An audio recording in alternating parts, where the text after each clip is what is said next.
Well, my first guest this afternoon is Dr. Paul Williams. I consider him to be a dear friend of mine already. We met at the Jim Baker Show and spent some time in the airport together as well, had several conversations, and I like this guy. I asked him to be on Freedom Friday, and he's graciously agreed. Dr. Paul Williams has spent 31 years in medical missions in 105 nations of the world.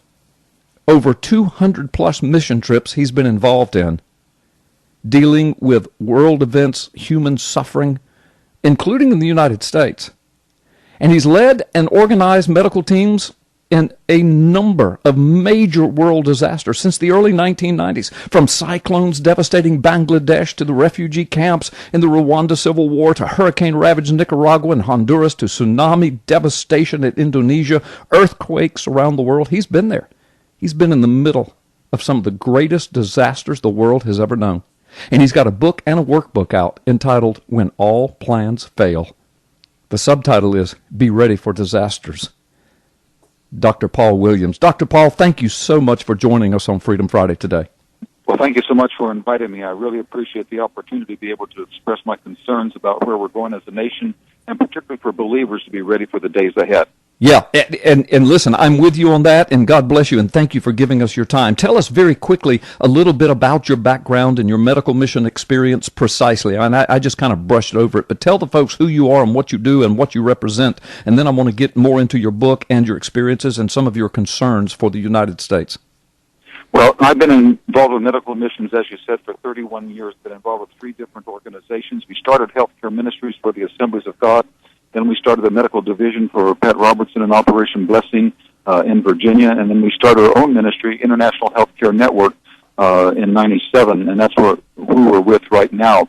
And I've really been involved with some of the more major disasters. But God laid on my heart, even when I was a teenager, that He wanted me in full-time missions. And it took a long time for me to actually see that vision fulfilled. In fact, I was 14 years old when God gave me a vision of and call to be involved with missions. And I remember seeing in my vision, I actually saw many dark-skinned individuals with their hands in praise and worship to the Lord.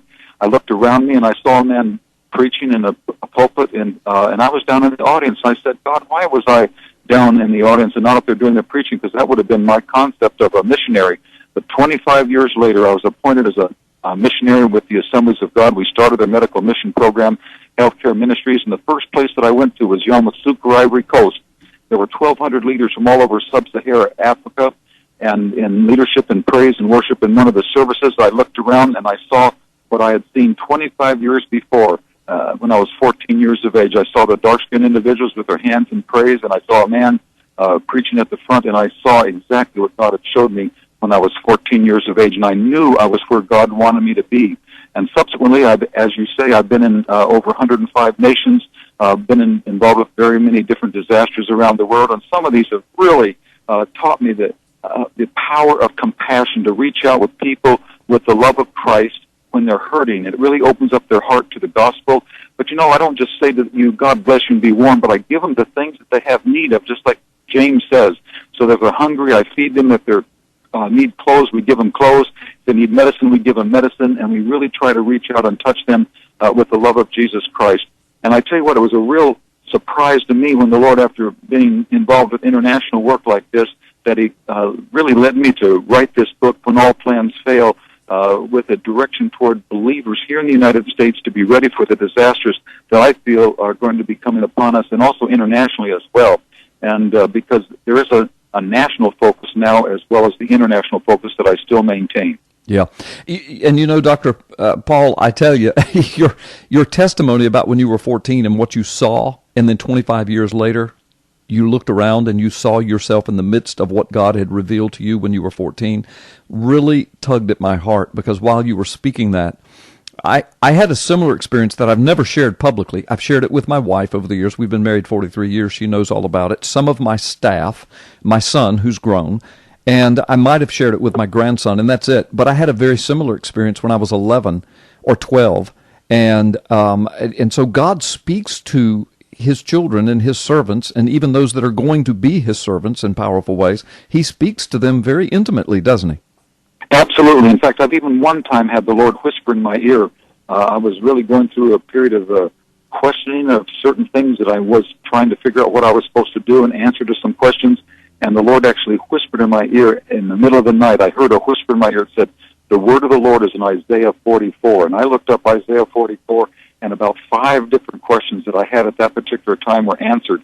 I mean, God does speak, and sometimes audibly, and obviously He does through His Word as well. Yeah, that's a powerful word. And I know some of our listeners that have not experienced this are kind of cocking their eyebrows right now, but just hear me, folks. Just develop that intimate walk with God through Jesus Christ, and the Lord will deal in your life intimately like this. And I'm not going to share my story. This is about Dr. Paul Williams, but I've a very similar experience when I was 11 or 12. I mean, very, very real. As I said, I've shared it with those closest to me, and He revealed to me where I was going to be in the future. And nothing in my life, Dr. Paul, went that way, until it finally did, decades later, and kaboom, now I know that all of those things that he said are happening in my life and to me right now.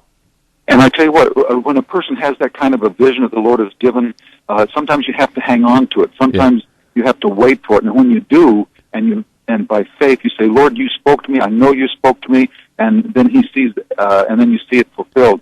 And I tell you what, when I got involved with some of these disasters around the world, one of the first major ones I got involved with was over in Bangladesh, where 150,000 people died in one night. And I worked on an island of Katubdia where 40,000 people had died. U.S. Military helicoptered us in. But we were the first relief effort on the island of Katubdia after 3 weeks. Can you imagine if we had a disaster here in America and we had 3 weeks before people came to the rescue? Well, that's what happened in Bangladesh. And then another major disaster that I was involved with that really impacted my philosophy of missions was over in Goma, Zaire, now Congo, at the time when the Hutus and the Tutsis had been fighting over in Rwanda, and there were 1 million refugees over in Goma.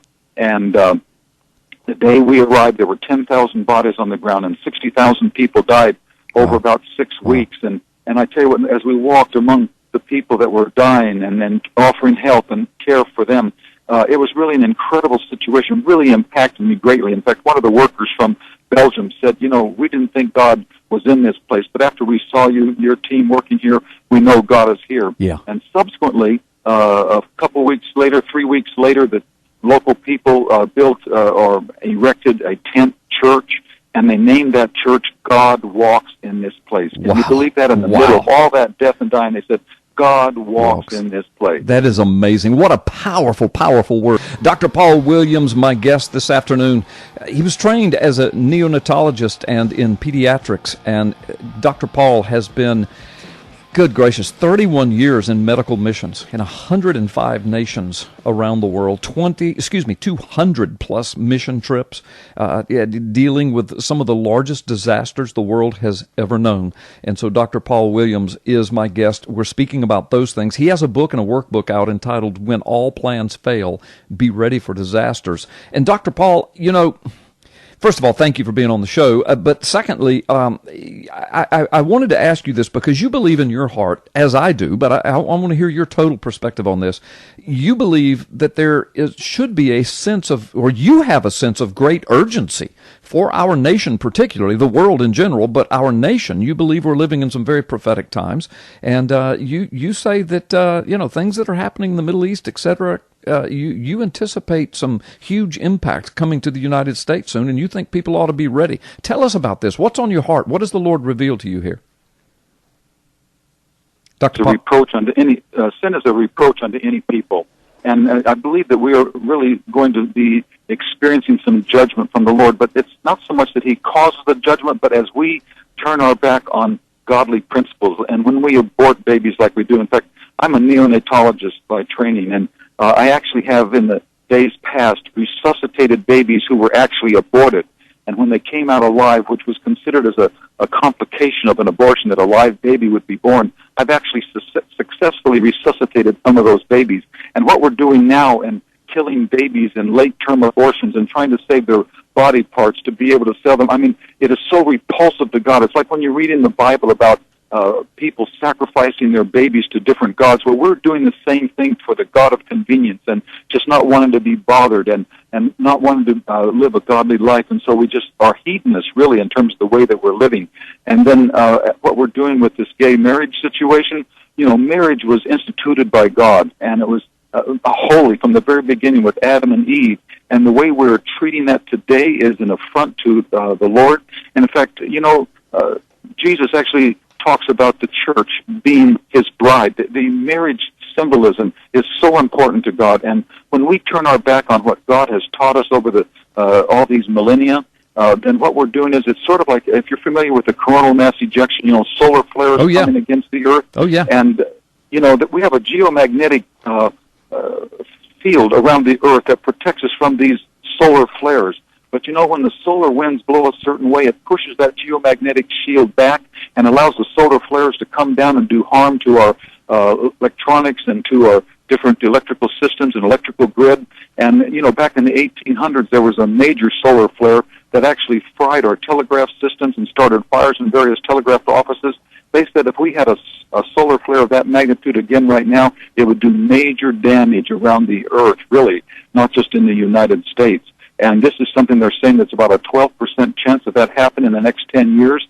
And, of course, we even have the threat of the EMPs, electromagnetic pulse, where different rogue nations like North Korea and even Iran would threaten that. And Russia has the capability as well. If they would ever have a nuclear device over the United States a few hundred miles above the surface, it could wipe out our electrical grid. And that's something to which I feel that as we are now turning our back on God, that the geomagnetic shield of God over our nation, because we have been a nation that's been dedicated to God, it's being removed, and there are holes in this shield, and we're going to be experiencing some potentially devastating things. We know of the threats on the West Coast, for instance, the Cascadia fault, which they say if it goes off, they're expecting to be a 9.2 on the Richter scale. And of course, there's the San Andreas fault. Then there's the New Madrid fault that goes up the Mississippi River.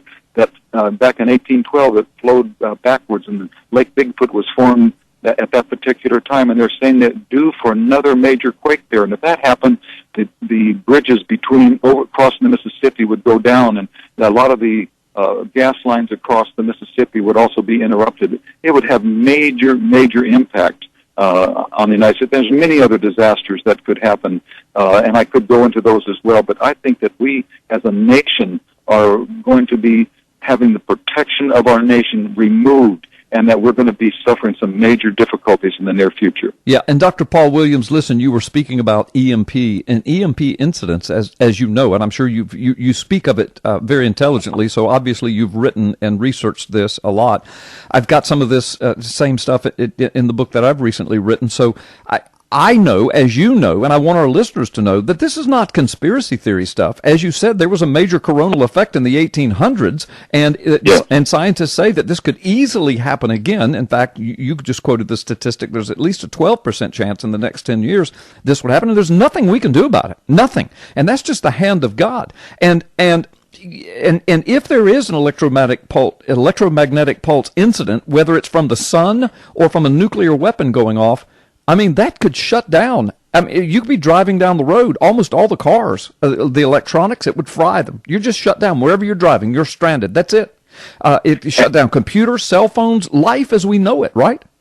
Absolutely. And, if we had some of these faults go off in the West Coast, and, of course, with the drought going off on over there on the West Coast, our food supplies, even the transportation of food from the West going to the East, would be interrupted.